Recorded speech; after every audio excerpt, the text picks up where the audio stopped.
You know, Joe, I like learning numbers. 1, 2, 3, 4, 5. And I like our new number/math classes. That was great. So Baby Bop, what's next? Next, we are going to learn all about the presidents of the United States of America. Wait. Are you serious? That is awesome. What are we waiting for? Let's go.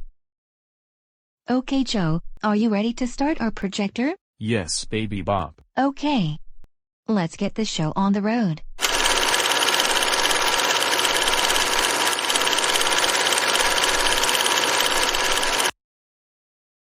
Ah, America, the beautiful.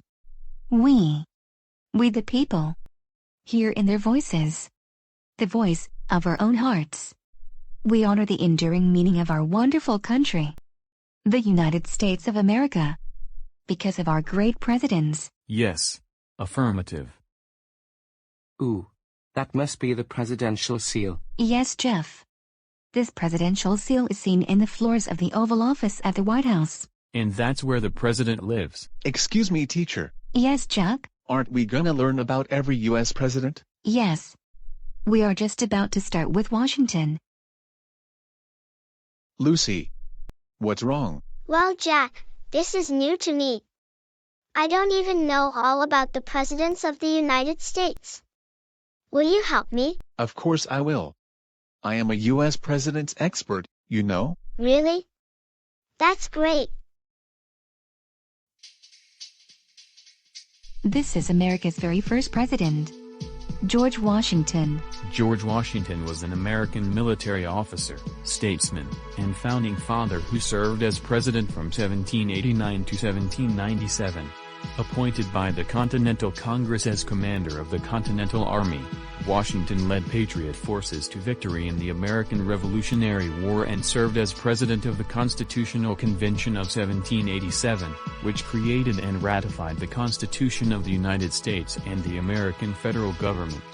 Washington has been called the father of his country for his manifold leadership in the nation's founding. Okay.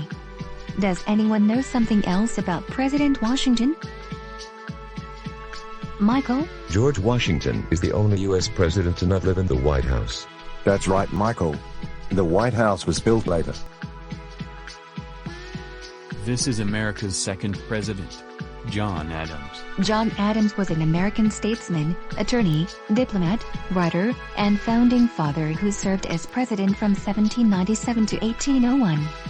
Before his presidency, he was a leader of the American Revolution that achieved independence from Great Britain. During the latter part of the war and in the early years of the nation, he served as a diplomat in Europe. He was the first person to hold the office of Vice President of the United States, serving from 1789 to 1797. Adams was a dedicated diarist and regularly corresponded with many important contemporaries, including his wife and advisor, Abigail Adams, as well as his friend and rival, Thomas Jefferson. Okay, any interesting facts about John Adams? Peach? President Adams was the first one to live in the White House. Yes. Adams is the very first White House resident.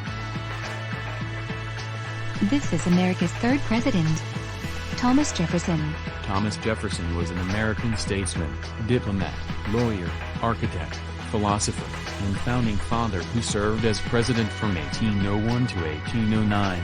Among the Committee of Five charged by the Second Continental Congress with authoring the Declaration of Independence, Jefferson was the document's primary author.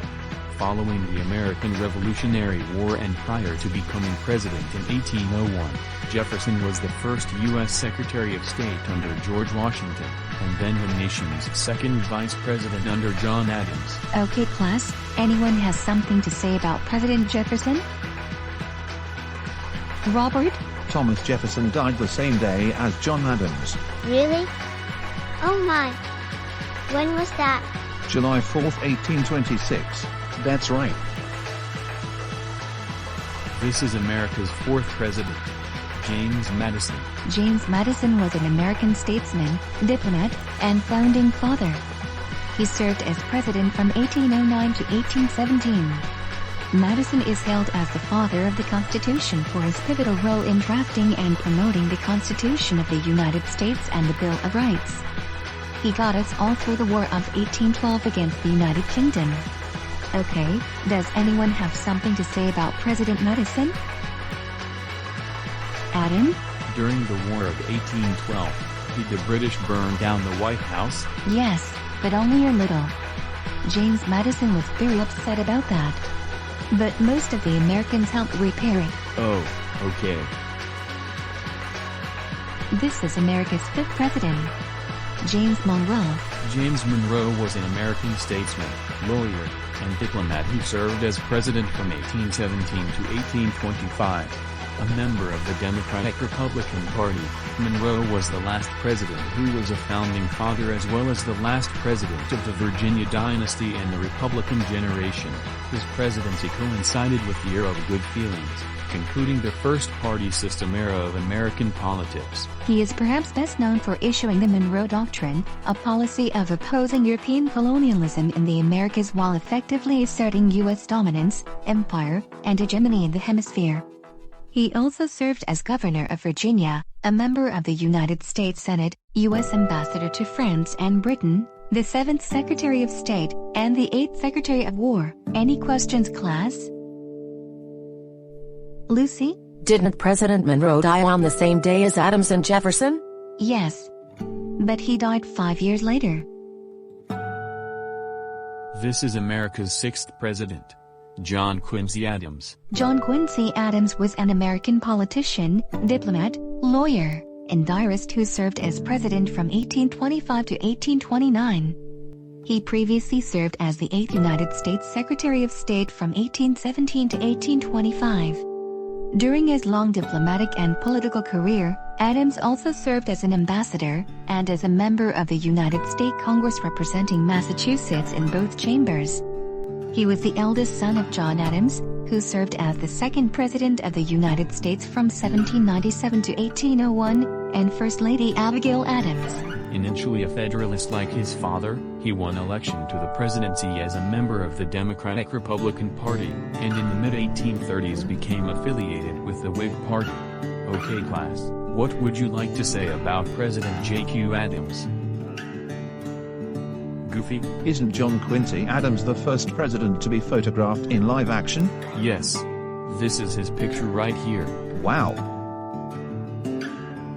This is America's 7th president, Andrew Jackson. Andrew Jackson was an American lawyer, planter, general, and statesman who served as president from 1829 to 1837. Before being elected to the presidency, he gained fame as a general in the U.S. Army and served in both houses of the U.S. Congress.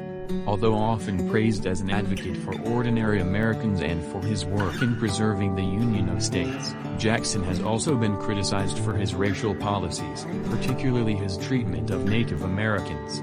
Alright, what would you like to say about President Jackson? Amy? Andrew Jackson was also known as Old Hickory, right? Yes.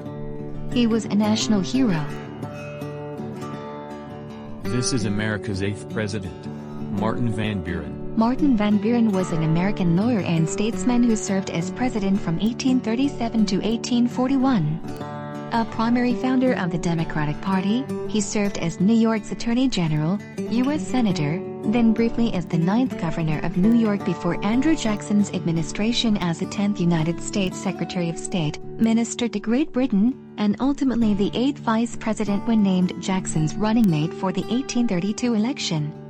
Van Buren won the presidency in 1836, lost re-election in 1840, and failed to the Democratic nomination in 1844. Later in his life, Van Buren emerged as an elder statesman and an important anti-slavery leader who led the Free Soil Party ticket in the 1848 presidential election. So class, any comments about President Van Buren? Hannah? Isn't Martin Van Buren's first language Dutch? Well, I think you might be right. This is America's 9th president, William Henry Harrison. William Henry Harrison was an American military officer and politician who served as president, Harrison died just 31 days after his inauguration in 1841, the shortest presidency in United States history. He was also the first president to die in office, and a brief constitutional crisis resulted as presidential succession was not then fully defined in the United States Constitution. Harrison was the last president born as a British subject in 13 colonies and was the paternal grandfather of Benjamin Harrison, the 23rd President of the United States. Any questions, class? Derek? How did William Henry Harrison die a month later after winning the election? Well, Derek, I hate to say this, but Harrison died of pneumonia. He could not fight it. Oh man. That is an awful shame. This is America's 10th president, John Tyler. John Tyler was President of the United States, serving from 1841 to 1845, after briefly holding office as the 10th Vice President in 1841. He was elected Vice President on the 1840 Whig ticket with President William Henry Harrison, succeeding to the presidency following Harrison's death 31 days after assuming office. Tyler was a stalwart supporter and advocate of states' rights, including regarding slavery, and he adopted nationalistic policies as president only when they not infringe on the state's powers. His unexpected rise to the presidency posed a threat to the presidential ambitions of Henry Clay and other Whig politicians and left Tyler estranged from both of the nation's major political parties at the time. Any questions, class? Murray? Didn't John Tyler serve in the War of 1812? Yes, Murray. I think he did. This is America's 11th president, James K. Polk. James K. Polk was president, serving from 1845 to 1849. He previously was the 13th Speaker of the House of Representatives from 1835 to 1839 and 9th Governor of Tennessee from 1839 to 1841. A protege of Andrew Jackson, he was a member of the Democratic Party and an advocate of Jacksonian democracy.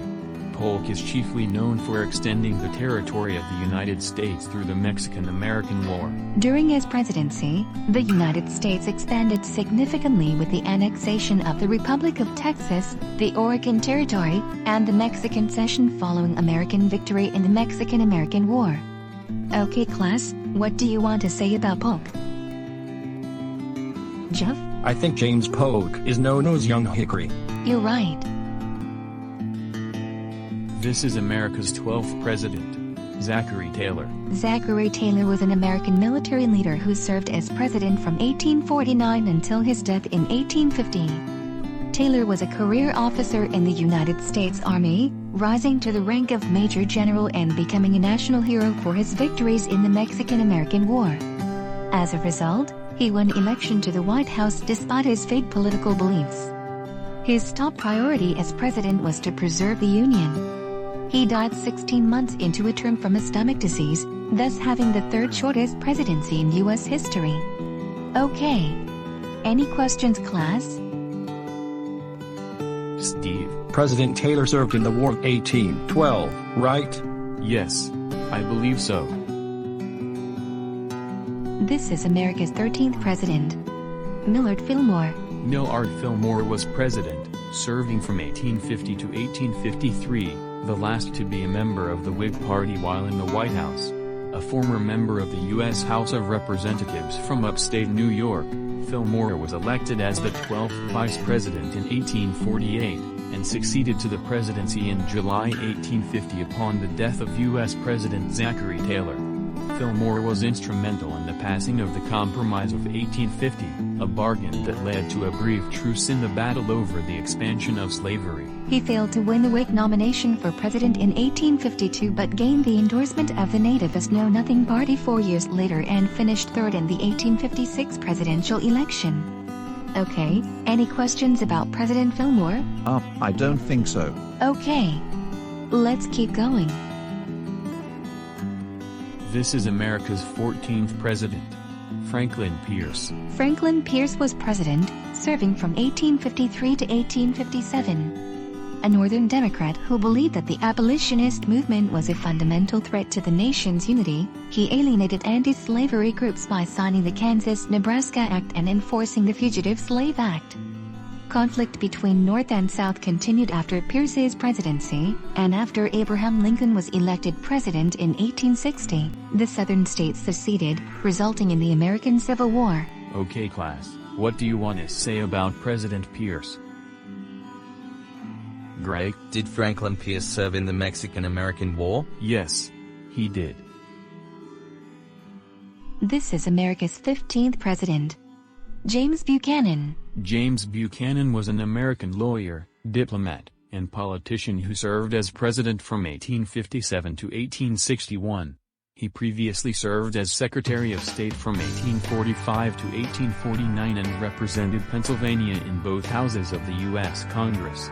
He was an advocate for states' rights, particularly regarding slavery, and minimized the role of the federal government preceding the Civil War.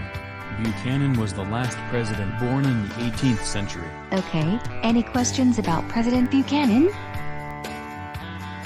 Ashley? Didn't James Buchanan have a first lady? No, I'm afraid not. But his niece, Harriet Lane, acted like his first lady. Oh, I see. Interesting. This is America's 16th president, Abraham Lincoln. Abraham Lincoln was an American lawyer, politician and statesman who served as president from 1861 until his assassination in 1865. Lincoln led the Union through the American Civil War to defend the nation as a constitutional union and succeeded in abolishing slavery, bolstering the federal government, and modernizing the U.S. economy. Okay. Any questions, class? Tina? Who assassinated Lincoln? Good question, Tina. He was assassinated by John Wilkes Booth during a play at Ford's Theater. Oh my. Okay, one more question. Did John Wilkes Booth hate Abraham Lincoln? Oh. Well, maybe, I think he did. But we don't know why. Oh, all right.